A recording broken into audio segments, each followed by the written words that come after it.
everyone, what I'm going to do in this video is I'm going to go over the syllabus for the course. So whether you were in class today or not, this is something that I want you to watch before our next session, because what I'm going to do is I'm going to go over the syllabus, explain the course parameters, explain the assignments of the course, and then also basically explain the trajectory of the course as well. Let's get into it. So let's go ahead and take a look at the syllabus for the class. This is Ancient Wisdom, Happiness, Contentedness, and Suspension. All the major contact info is up here at the top of the syllabus, and so let's get into what this class is going to be about. It'll be a practical examination of the following questions. Now, if you were there in class today, I talked about these questions a bit more fully. I'm just going to say a little bit here, okay, in terms of the fact that these are pretty obvious questions of practical reason.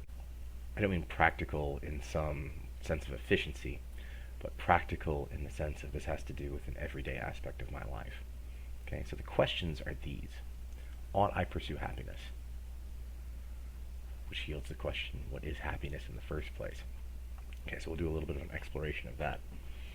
Okay, what is happiness? What does it mean to be happy? One of the remarks I made today is happiness a feeling? And we have a tendency to think so in the modern world today, but is it really? I said the ancients did not. Ought I be content with my life? That's a different thing from happiness. You might be a very happy person and maybe not be content with your life. You may be content with your life and not be a very happy person. Or you might be of the view that contentedness and happiness are really just synonyms. So what does it mean to be content? And content with one's life and situation and so forth. And then also, the third major question of focus is, ought I sometimes suspend my judgment? Ought I refrain from coming down definitively on something? And we're going to talk about, there's a specific sense of what this means. So there's sometimes maybe, we shouldn't make some commentary, we should refrain from making some kind of remark. There's that surely. But sometimes we make declarative utterances with so much certainty when we really have no right to do so.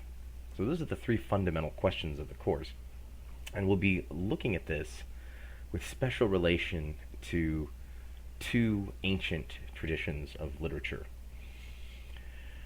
The ancient Greek philosophers, specifically the Hellenistic philosophers, which are a little bit later in Greek thinking. So you might have heard of Socrates, Plato, and Aristotle. They're going to come up too, but those that actually are their successors. Okay, specifically the Cynics, the Stoics, the Epicureans, and the Skeptics. So we're going to look at some of their writings of what they had to say on the matter. And those are well entrenched in the Western tradition, even if we don't study them much today. But they have kind of Western answers to these questions. Okay, or they're associated with the West, whatever West means. That's a term I have some problems with, that maybe will come up this semester. But also with some schools of thought in the ancient East. Okay, Chinese philosophy. Okay, there are other traditions I could have chosen. I said this in class today too. I could have chosen various Abrahamic traditions, Judaism, Christianity, Islam. They have their ways of dealing with these questions too.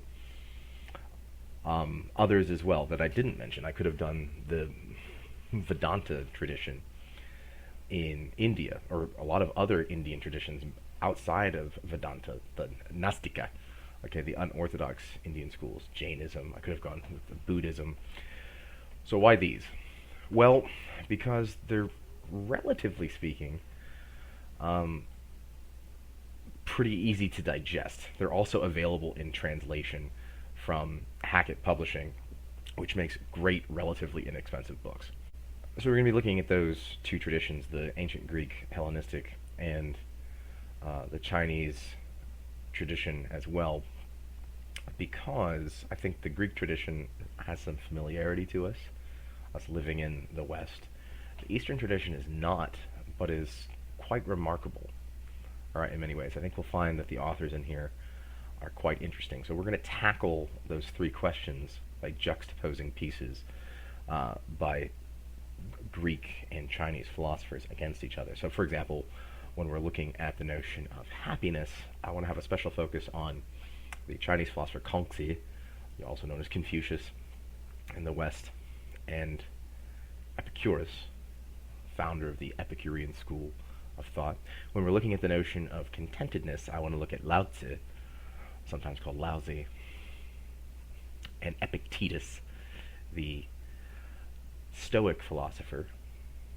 And when we're looking at notions of the suspension of judgment, I want to look at Zhuangzi and also Sextus Empiricus, the skeptic philosopher. And I think you'll see that even though they're removed by thousands of miles of distance, and in some cases centuries of time, nevertheless they have worthwhile things to say that echo each other, but are nevertheless distinct.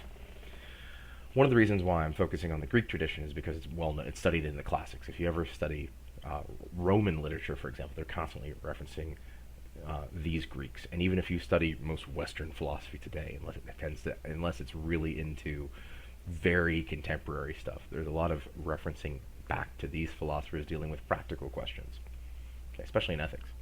Okay, what should I do as opposed to how much stuff can I know?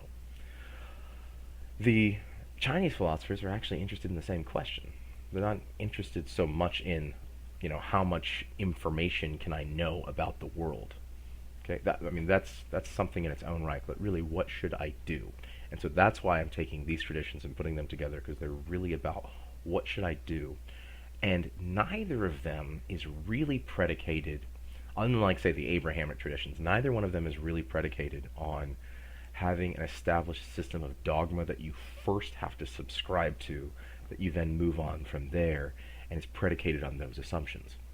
So, for example, the Abrahamic traditions, and I said this in class today as well, the Abrahamic traditions all start from some kind of creed, okay, even if they don't call it as such. I mentioned in Judaism you have the Shema Yisrael, all right, in Deuteronomy 6, I think, Shema Yisrael, okay, Hashem Echad, Hashem Eloheinu. The Lord is our God, the Lord is one. So you start there, and then you can say, now that I'm the Lord your God who brought you out of Egypt, which is how the Decalogue begins in Exodus 20. Now that you know I'm the Lord your God, here's the things that you should do, okay? And that starts there. Like, don't say my name in vain, keep the Sabbath holy, and then it moves on to don't murder, and really goodness is there in the mitzvah, the law in Judaism. I would say the prophets in Jewish literature end up saying some additional things with that. Okay, make sure you're taking care of the poor and walk humbly with your God and so on. I think Christianity has some different presumptions from Judaism. So Christianity starts from the assumption of, yes, we believe in one God, the Father, Almighty, Maker of heaven and earth. Credo in unum Deum, pisteo, eis theon in Greek. We believe in one God. But then it goes on to say, and in Jesus Christ, his only Son, our Lord, begotten, not made, being of the one substance with the Nicene Creed. So there's a certain presuppositions already that you have to have about Trinitarian orthodoxy and the hypostatic union before you can even get to, okay, from there, how then do I be good? And it's believe all this stuff first. And I said this is the basic outline of Pauline letters in the New Testament. Believe all this stuff first, and once you get this stuff down, then you can go about acting rightly. Okay, therefore, because we have been transformed in this way, because we have been saved by grace, now we can do this stuff. Okay, the ethical matters. But you have to start with that presumption first. Islam, similarly, you have to start with the Shahada. Okay, Allah Muhammadun Rasulullah, Allah, there's no God but Allah, and Muhammad is his prophet. You have to start there, and then you can get to ethical matters, all right, in the Sharia and so forth, and what we should do. What are the derivations we can make from both the Quran and the Hadith, or the Hadiths, I suppose I should say. Okay, so it starts from certain dogmatic assumptions first, and then you move on from there. You see a similar phenomenon in the non-Abrahamic Vedanta religion. Sometimes we call that Hinduism, although I think Hinduism is kind of a bizarre term because it kind of zooms out away from the focus of the Vedas. So in Hinduism, you have the Vedas and the Upanishads, and really you have to have certain beliefs about these texts first before you can then go on and really talk about the ethical considerations that can be derived from them. So they start with dogmatic presuppositions. These Greek and Chinese traditions really don't start with the same kinds of dogmatic presuppositions. And I think that's what they have in common, and that's why I want to compare and contrast them. Neither am I declaring here that having dogmatic presuppositions is necessarily bad. Okay, that's not my point. But but this is a little bit easier to go into in terms of comparing and contrasting because they have these in common, and you're probably kind of familiar with some of the Greek takes, even if you're not familiar with the texts. The Chinese takes, on the other hand, will seem a little bit different to you. So this is an opportunity to expose yourself to something that you might not have encountered before. I think that's one of the benefits of a university education, frankly. Okay, so with the primary writings of these authors in view, because I'm all about primary writings, looking at primary texts, what did authors actually say? Now, granted, we'll be looking at them in translation, where you don't need to learn either Attic Greek, nor Mandarin, or classical Chinese. You don't need to do any of those things. Okay, some of those terms will come up, granted, as you're going to see in a little bit, this class is not going to have any exams or anything like that, so none of that stuff needs to be committed to memory. But it's good to expose yourself, I think, to new ideas and new ways of seeing. But starting from the position of these two traditions, we're going to analyze these questions and think about what are the answers that they came up with, the Greeks, the ancient Greeks, the ancient Chinese, to these questions, and we'll see if they have advice for us.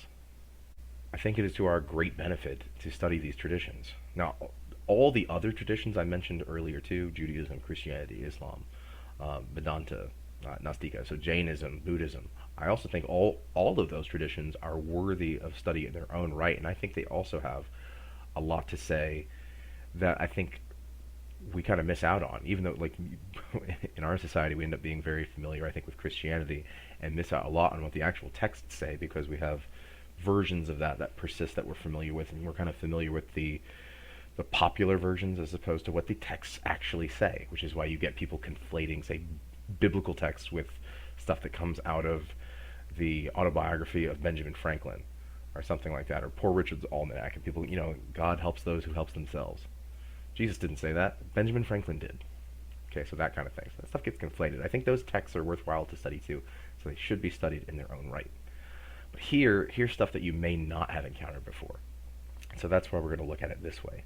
And so we're going to look at these questions, we're going to look at we're going to engage in some discourse, and I'm going to lecture, we're going to have conversations about it. That already happened for those that were in class today to some degree, to give you a preview of what it's going to be like in terms of interaction. I really want to have a discussion, and we only have 50 minutes a week to do it, which is why I'm trying to make this video here, so we don't have to do this next time that we meet in Science Room 200, I might add. Okay, so let's keep going. So learning outcomes, what do I expect you to get out of this class by the end? Be able to do the following.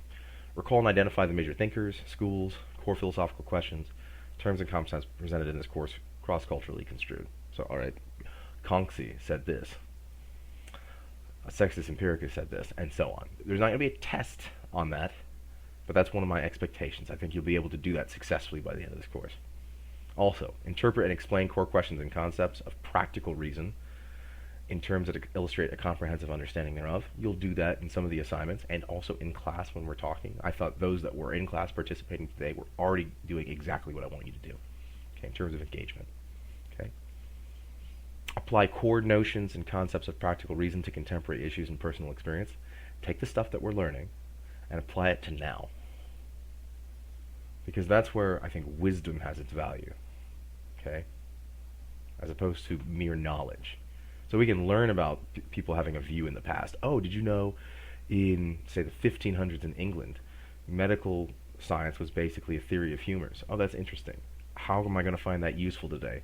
Oh, you think you have a little bit of a cough? Have you tried leeches? That's not really, that theory of humors is not going to be helpful, I think, today. Whereas I think matters of wisdom, on the other hand, which is different from notational aspects of knowledge, is transcendent and timeless, and can be applied in all different kinds of circumstances, regardless of the instances in which they fall. And I think that's what makes ancient wisdom particularly interesting. There's stuff that we're going to read from thousands of years ago that is still applicable today in a practical way, and that's what I want to take a look at. And I want you to do just that. Like, how could this be valuable to me today? Think about it that way. Compare and contrast related philosophical questions and concepts. All right, so this Greek thinker said this Chinese thinker said this. Let's compare and contrast. That's exactly the way this class is designed. I think comparing and contrasting two different modalities entirely is a very valuable skill to be able to distinguish them. I mean, we do it when we're younger. All right, here's a triangle, here's a circle. What's the difference? Okay, and we can get into all the the nuanced details of how those geometric figures are different. But it's really the how we get to a point where we can distinguish them, all right, where we learn how to really communicate effectively.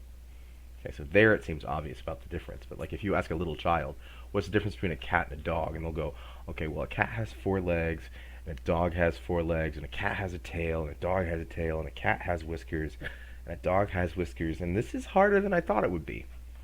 But if you ask them, like, you know, if you show them a picture of a cat, like, is this a cat or a dog? Oh, it's a cat. That'll be easy. But to actually articulate the difference is challenging. And so that's what we're going to work on here, actually being able to articulate the differences between what's being said here and looking at the nuances of those elements. And then interpret and explain text presented herein competently, and also competently defends one's exegesis thereof. So when you're saying, here's what they're saying here, you can do so in an authoritative way. Surely, I don't think anyone's going to become a Contingency scholar merely by taking this class, or a scholar of Epicurus. But you will, I think, at least the texts that we're going to encounter in here, you'll be able to talk about them competently. And you'll be able to do that in the future as well. Okay, so those are the learning outcomes of this class. Academic honesty. This is all in the student handbook. None of this is new. This isn't really going to be an issue in this class since we don't really have examinations or tests or quizzes or anything like that. Just make sure, I'll say, that when you're working on the papers that I'll talk about later, make sure it's your own work. Okay, and I'm going to go ahead and assume that everybody is affirming all 8 of these points as they're going into stuff. So I'm going to ask that you don't let someone else do your work for you. Make sure all your work is your own. Make sure also that if you cite anything whatsoever, you cite it correctly. I'll probably do another video on exactly how to do citations and things like that in the Chicago Manual of Style, which is the style method that we'll be using in here for those essay submissions. Okay, texts, there they are. I've got mine here too. So here's what we've got. And these are also alpha by author and title, and it also happens to be in the order that they were published. That just happens to be coincidental. First one, Epictetus. The handbook, the Enchiridion. This is quite short, as you can see. Like, it doesn't even have really a spine. It's almost more like a pamphlet. We'll be looking at most of this, so this one is definitely essential. Hellenistic Philosophy. These are the other Greek thinkers. Now, I wish this thinker, Epictetus, is actually a Hellenistic philosopher, so I wish they would have stuck him in here, and this could have been one thing. But alas, they didn't, so that's why we're doing that separately. But I'm going to look at a lot of things in here. And then there are 2 books on Chinese philosophy that share an editor and a translator. There's classical Chinese philosophy, and then there's later Chinese philosophy. I'm going to be heavy into this one. I'm not going to be using this one as much, but I think all of these are invaluable resources that you should have on your bookshelf. That's my affirmation there. However, I think to make it easy for everyone too, I'm going to post all of the readings that I'll be doing on Blackboard as PDFs, even out of these books. So I'm going to go ahead and state that there. Sometimes I'll also have supplemental readings as well. When you look at the back end of the syllabus, there's some other things that if we get to, I might have supplemental readings on, things from Aristotle, possibly Machiavelli, some other authors.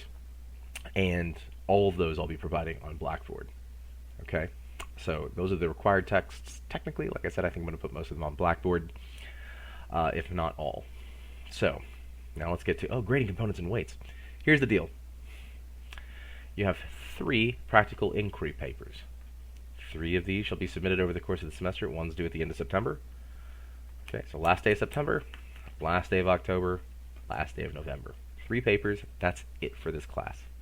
Okay, what are you supposed to do in these papers? Well, the first paper, answer the first question of the course. Ought I be happy?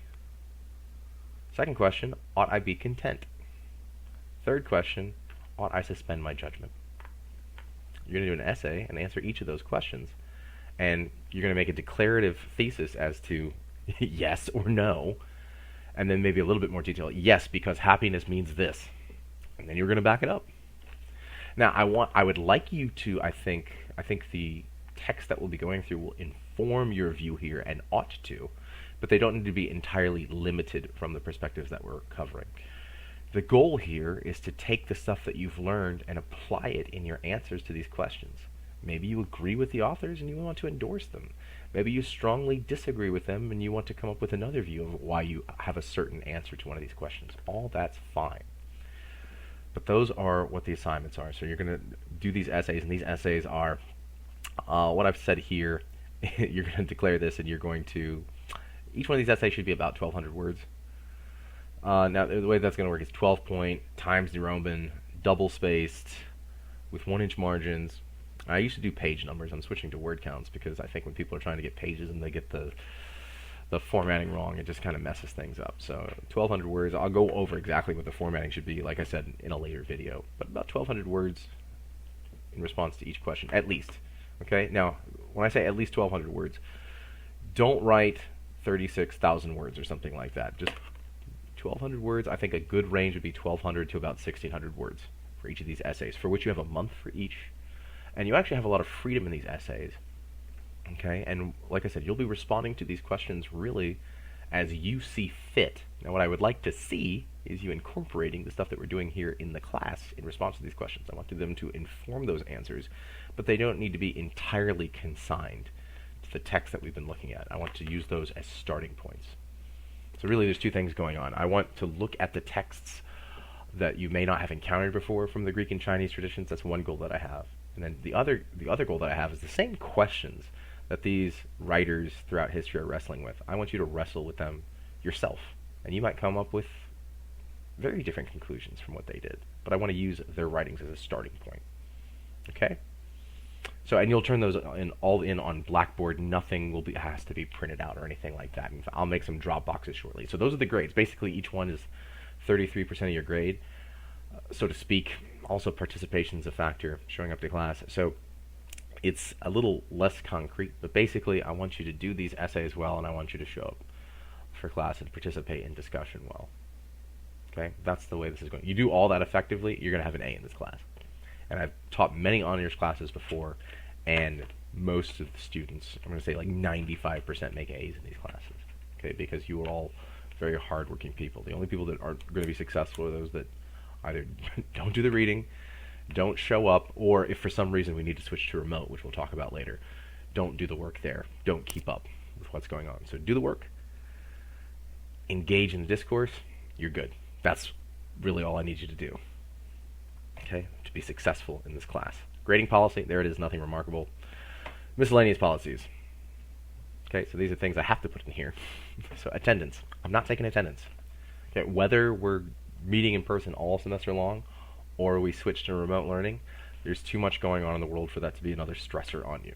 Okay, so I'm never going to take attendance. If we're in person, I'm going to be there. Please be there too. Okay, but attendance is not going to be a component of the grade. Now that gives you a lot of freedom, but please don't take that to be licensed. So please don't take that to mean I don't have to show up. Okay, I don't have to be there. Okay, but I'm not going to keep an attendance grade as such, and you won't be penalized for missing classes. On the other hand, if we're still meeting in person, please do be there. Okay? Sleeping, don't do it in class. I'd rather you go home and take a nap. Okay, for your own benefit. All right? And like I said, I'm not taking attendance, so if you need to sleep in, your alarm goes off and it's 15 after 10. Stay in bed. Okay?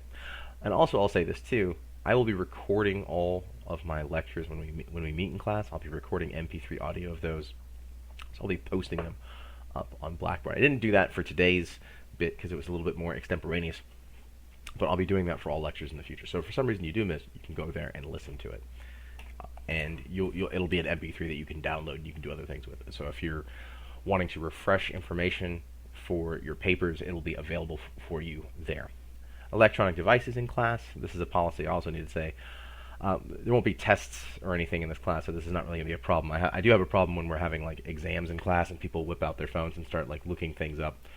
That's not going to be a problem in here. Just be responsible with your electronic devices. So please, while I'm in class, don't just be playing some game while I'm speaking or something like that. It ends up being quite disrespectful. So please don't do that. Sometimes I might actually ask you to like Google something while we're in class. Like somebody look this up for me, so I might do that. So that's fine. Or if you're actively Googling or looking things up while I'm talking, that is fine. And so this is something where it's your responsibility to make sure you're doing the right thing here. But I need to go ahead and put that qualifier in here. And then this, deadlines. Now I mentioned there's 3 papers for this class, and they have specific deadlines: end of September, end of October, end of November. And they're due on the days that they're due. But and with a late penalty of 10 points a day for every day in which the assignment is late. Nevertheless, I want to say this here too. I know this from experience that deadlines can end up being stressful. So you can be like, oh, this is fine, this is fine, this is fine. Like it's coming, and then all of a sudden, oh, now my paper's due in 2 hours and I haven't started on it yet. So if you find yourself in that situation, I don't want you to be dismayed or discouraged or just give up or feel overwhelmed. If that happens, and I know it can be a stressful experience, all right, even for honor students. I know that you're the best of the best, but stuff like this can happen to us all depending on what's going on in our lives. And I think with what's going on in the world right now, there's a lot of things going on in the background of our lives that your professors simply don't know about. Okay, there's a lot going on. There's a lot of drama, and that might happen regardless of what's going on with COVID, where we all have to show up with masks and so forth. There's enough going on as it is. So this is something I want to extend to you. So don't give in into a circle of or a cycle of self-deprecation. Just if you find yourself in a situation where a deadline's getting super close or you've missed it, I can help. If you're going to miss a deadline, you know, like, okay, September 30th is coming, my paper's not done. Submit something. Whatever you've got, submit it then. You do that, first day's late penalty is halved. All right, so you've got, like, I've got the title page and the first paragraph. Turn in what you got. Okay, however rough it is. Okay, and already that late penalty is minuscule in comparison to what it would have been. And then what we'll do is we'll come up with a plan of how to finish the work from there. Okay, that's how we'll communicate from there. Like I said, 3 assignments. I think, relatively speaking, they're pretty easy and straightforward. But I don't want you to be embarrassed if you feel like, I don't know if I can finish this on time. Okay, there are certain limits to what I can do, so especially when it comes to the last one, which is due on the last day of November, I can't, like, extend it to December 30th. That's just not something that I can do. Okay, because I have to have grades in by a certain day in December, probably about the 15th or 17th or something like that. Okay, so, but I want to let you know that you don't need to completely find yourself in a wholly uncomfortable situation, especially when I know you have other classes and there's other things going on in the world. Okay? If you have a disability that I need to know about, please communicate that to me with the proper documentation. And then here, COVID contingency policies. This is stuff that is fresh for fall 2020 that I need to go over. So, if you become too ill to complete your work, let me know. Okay, so this is in here, like, stuff may have to change, you may have to change because stuff is going on in your life, let me know. And so this is in pretty much every syllabus this semester, so this should be familiar to you. But if something's going on, you get too ill to finish the course, I get too ill to finish the course, all those things could happen. Okay? For the in-person aspect of this class, I have a mask policy. Wear your mask over your nose and your mouth. Okay, and so I keep seeing people do this thing where it's like below the nose, and at that point your mask is just a drape over your upper lip. It's not really doing what it's supposed to do.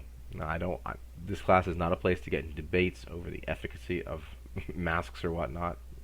I think the science is actually pretty certain here that they are effective if everybody's doing it. So we're all going to do it. Okay, whether we're meeting indoors or outdoors for some reason. So if you need to remove your mask, like it ends up getting really uncomfortable, go outside somewhere where you can be alone, get 20 feet away from the nearest person. If you have class without a mask, listen, I'm someone who has big problems with structural notions of enforcement. I will call the campus police to have them remove you. Okay, I don't think that's going to be an issue here. Okay, but I just want to say, like, if you're putting other people in danger, I'm going to do what I need to do to remove you from the environment. Now, like I said, I don't think anybody's going to do anything like that, but just in case that needs to be said, I want to make sure that it's clear here, okay? And you might be subject to further disciplinary action. So don't do it just while you're in class. And those of you who were there today, you did an excellent job of doing that. I know it's not comfortable. All right, I know it's kind of, even though we're in person together, it's kind of strange to not be able to read someone's face and look at their mouth while they're moving. But that's what we're going to do. Remote instruction transition. Should USCA move to all remote instruction at some point in the semester? And I think that is if I'm looking at the country, at other universities and what's happened there and what they're doing, I think there is a high likelihood that could occur. I'm not saying that I'm wishing for it, but that could very much happen. In the event that happens, I want to make sure it's clear. Other classes may have you decide to, all right, now what we got to do is we got to show up at Zoom at the same time. I'm not going to do that. I think that ends up being, frankly, more stressful. I will do asynchronous learning if that's what happens. I will make videos kind of like this one that you're watching right now. Do it once a week. It'll be up by the normal class time. You could watch it during class time, and it'll be good. But I'm not going to make you show up because I think that ends up being more stressful trying to get things together, doing stuff on your computer. You need to make sure that you have I have to say this because it's U.S. HONS policy, you need to make sure you have a computer that's got a camera and a microphone, okay?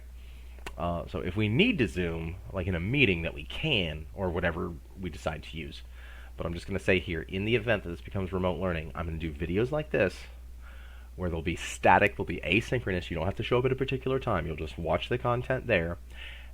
But if you need to see me during office hours, my office hours, and other times, you just want to meet, you want to talk about what's going on, then we can meet in Zoom. But I'm not going to make a specific time where we have to do that. Okay? And then here is the official Fall 2020 addendum, okay, which says a lot of the same stuff I just said. Okay, USC reserves the right to change anything it wants when it comes to campus operation, including but not limited to mode of instruction, delivery of services, or use of campus facilities whenever the campus administration determines in its sole discretion that circumstances warrant the operational change. I'm just passing that on from the university to you. Okay, this entire page here, page 6.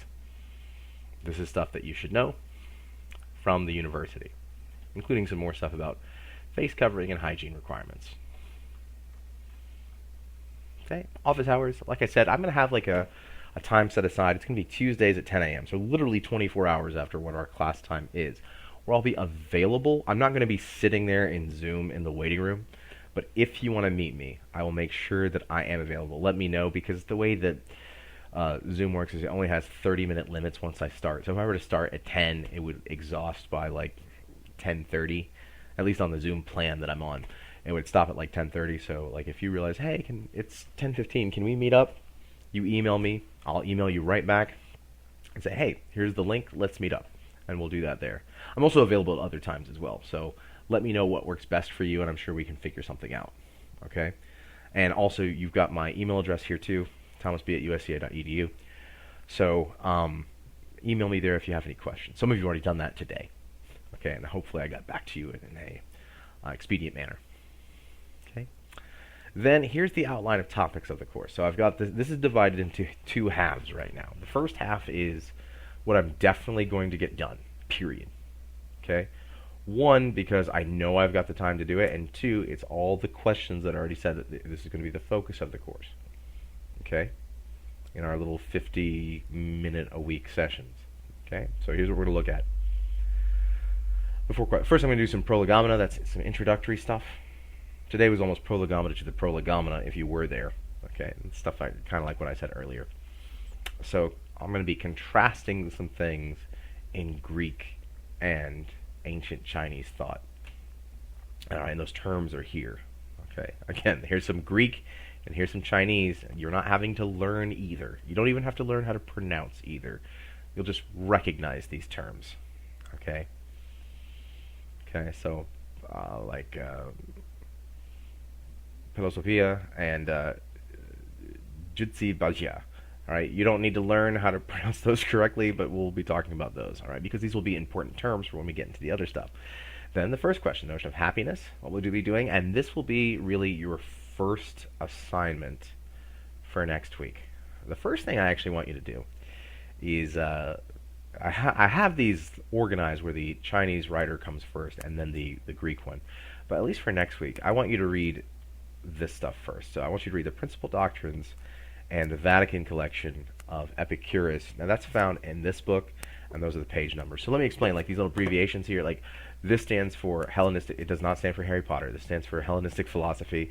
This would stand for the RICCP, Readings in Classical Chinese Philosophy. This is the handbook. On the other hand, TH, the handbook, the Enchiridion. And then here, like where it says, here's one with an L in it, that is Readings in Later Chinese Philosophy, if we get there. Okay, so I want you to read Epicurus first. Okay, now all of these, if you look at their prefatory section, so in the pages before, there's a little bit of a prefatory introduction to Epicurus. Same thing with Kongzi here. So like if you look at page 1, actually, it says some things about Kongzi in Readings in Classical Chinese Philosophy. So I want you to read this first. okay, and get a sense of what's going on. I think, and I say this one first because I think the Greek text will be easier. It's in English in translation. But I think Epicurus will be easier for you to grasp first, okay, on the notion of happiness. Then I want you to take a look at Kongzi, right, the Analects, and we'll probably, frankly, get into that in a week or two. I think we're going to spend probably bounce back around on these, but I think we'll be done with this in 2 weeks, and can be. Okay.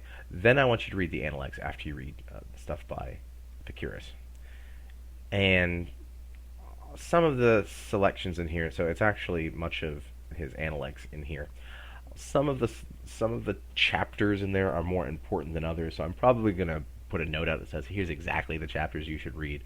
Like, you should definitely start with chapter 1. And when I say chapters in here, these chapters are short.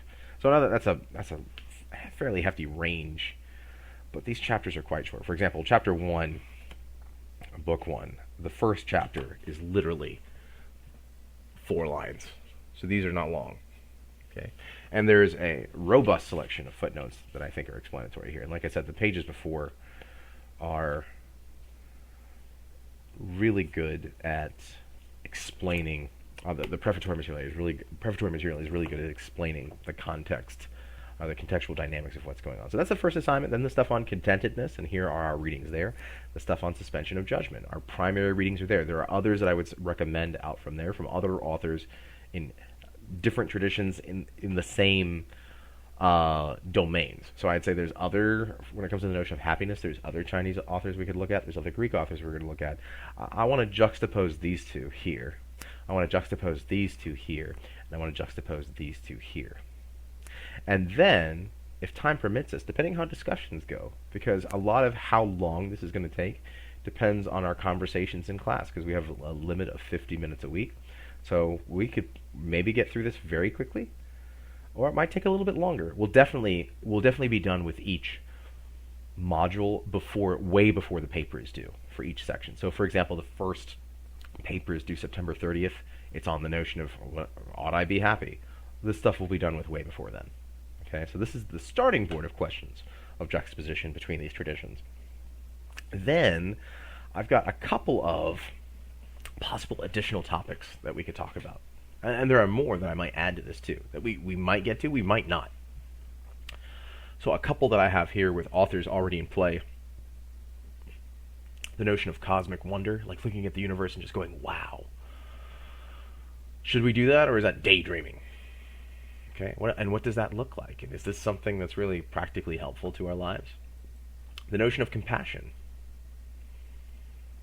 Now, actually, this is something we think of compassion as something that's important. And often we associate, I think in the West today, we associate compassion with Christianity. The Greeks, for example, the ancient Greeks, and the Romans, not big into compassion. They look at compassion as almost a weakness or a vice. Okay, you'll be led astray. Like if you're led astray by emotions, that's compassion. Okay, Plato thinks that to some degree, but also later Roman authors. Okay, you should, like, mercy is one thing. Okay, being compassionate to people who deserve it.